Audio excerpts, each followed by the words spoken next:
Be yourself, be yourself, be yourself, be yourself. Hello. Be yourself, be yourself, be yourself. Welcome back to Channel Nika. My name is Nika Richard. I am an event planner. I am a TikTok. I am a blogger. I am a teacher. I am a whole lot of things. But my number one passion is definitely event planning. Everything that I go through in my life, I always recenter myself around being creative and helping people plan the best events. Thank you for all the love on my other videos where I'm sharing with you guys different tips on how to plan your own baby shower, how to plan your own adult birthday party. Today we're talking about the things that you're not going to do. See, what you're not gonna do is those things. Plan plenty of weddings, plenty of birthdays, celebrations, and things like that. And there are a few things that made me go, I'm gonna show you guys what those things are. So go ahead and grab a pen and paper so you'll know what not to do, sis. The very first thing that you need to stop doing is overly decorating.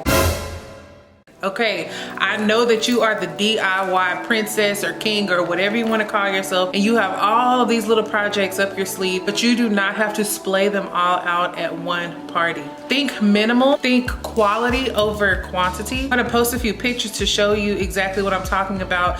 Use your space as the decoration. You don't have to put everything out there for everyone to see at one party. Maybe you're really good at making centerpieces and you want to make these huge extravagant centerpieces for one party, and you want to really focus on the place settings at another party. You don't have to do all of it at one party, or else it's gonna really start to look like an over-the-top wedding, or worse, it'll look like an event that's way too crowded. Now you guys, y'all have to stop using these people's houses as event venues. Unless it is stated explicitly on Airbnb that parties are welcome, do not have parties in people's homes.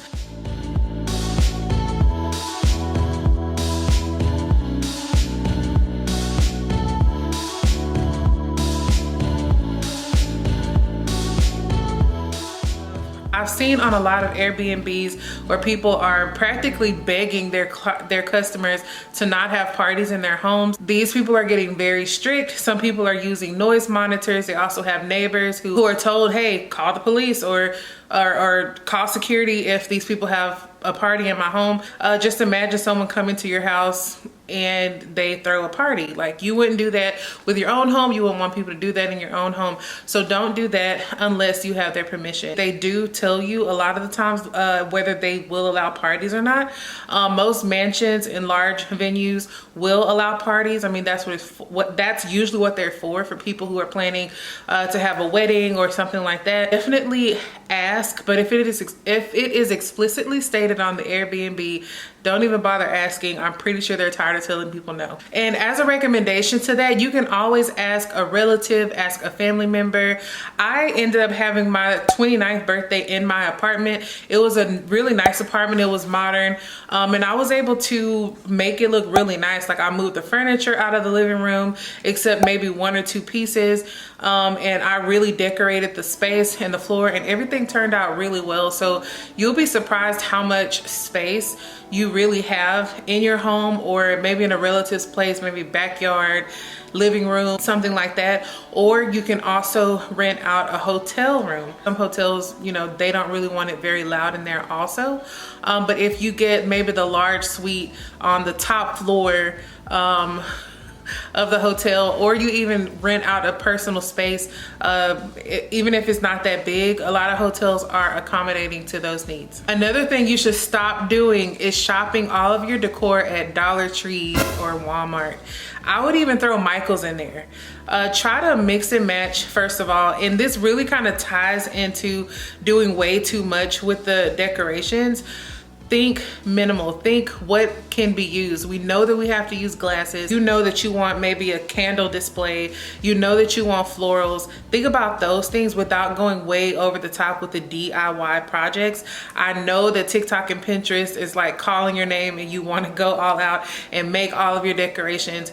But again, when you overly do that, it really kind of makes the place feel stuffy, and it just looks really homemade. So try to steer clear of those, especially mixing glasses with plastic. Try to stick with one thing, whether that be something real like glass, metal, that sort of thing, or you can go with disposable things, but I would only do that honestly if I were outdoors and they looked really nice. Another recommendation is to have your party at a restaurant. I went to a really nice party at an upscale restaurant, and the only thing that the birthday girl had to bring were balloons, and she brought some really huge balloons. Shout out to Shatera with Posh Balloons. She does amazing work.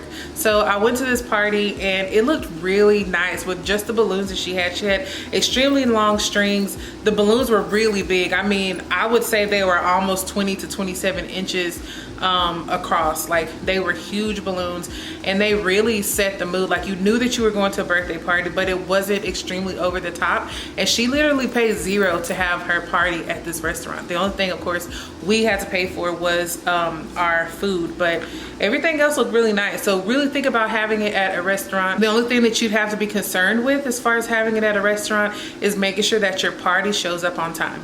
Another thing that you should stop doing is spending money on favors. Now let me clarify, not all favors are the same. I'm talking about going to a wedding and you're giving out bubbles or something like that. Be really careful on the favors, because sometimes they can just end up being a waste of money. You may as well throw your money out the window at that point. What I like to do instead is to either say, hey, all the drinks are on me, or I'm buying all the appetizers. What I did for my wedding actually was I made cake pops, which was a part of the dessert. That was also their favor. You could also give out the mini bottles of liquor if I don't know if it's a Dirty 30 or something like that. Just take care of something for them that they wouldn't expect you to take care of, and let that be the favor. I am all for showing your guests how much they're appreciated, but you just don't want to waste money on things that they're just going to throw away. So just keep that in mind. What would you use if you were at this party? Maybe a koozie if you're doing, I don't know, an outdoor barn party. Maybe you could do flip-flops if you're doing a beach party. Just something that can actually be used by your guests. Always keep that in mind first. When someone attends a party, the only thing that they're going to remember is how much they ate, how much they drank, and how much they danced. Now, if you're not doing drinking, it's how much they ate and how much they danced. So as long as you get those things covered, you're gonna be fine. This brings me to my next point: too little food or too little drinks. I'm also gonna link below what the recommended amount of food is per guest. But a quick way to do this, if you don't wanna follow those links, is to ask yourself, will there be leftovers? If there will be leftovers, then it's a high chance that you have more than enough food.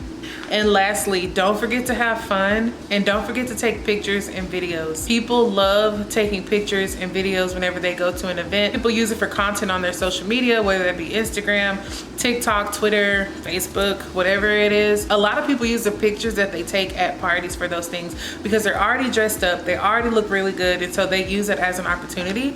So if you can, try to have a backdrop or a designated spot in the venue or the home in order for people to take pictures next to. And sometimes you have to initiate that. You can play music, you can be one of the first ones, maybe pull somebody over, be like, hey, let's take a picture really quick.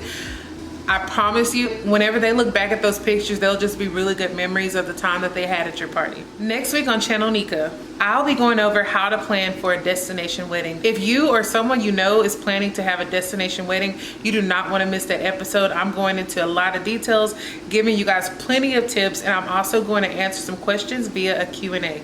Go ahead and subscribe to my channel if you have not already. Thank you guys so much for 1.3 thousand subscribers. I really appreciate you guys. It's been a long time coming. You can also follow me on TikTok. There I just share lifestyle type things about teaching, different tips. I just do everything. In fact, I call myself the niche because it's hard for me to stay in one lane. And so I'm dropping gems everywhere. I have over 11 million likes. I have almost 500,000 followers on there. And I think that all of you would benefit from following me on TikTok. And if you already are, thank you so much. All right, well, that wraps up today's video. Make sure you hit the like button. Leave me a comment with any questions you may have, or drop happy birthday, Nika, because my birthday recently passed. Bye, you guys.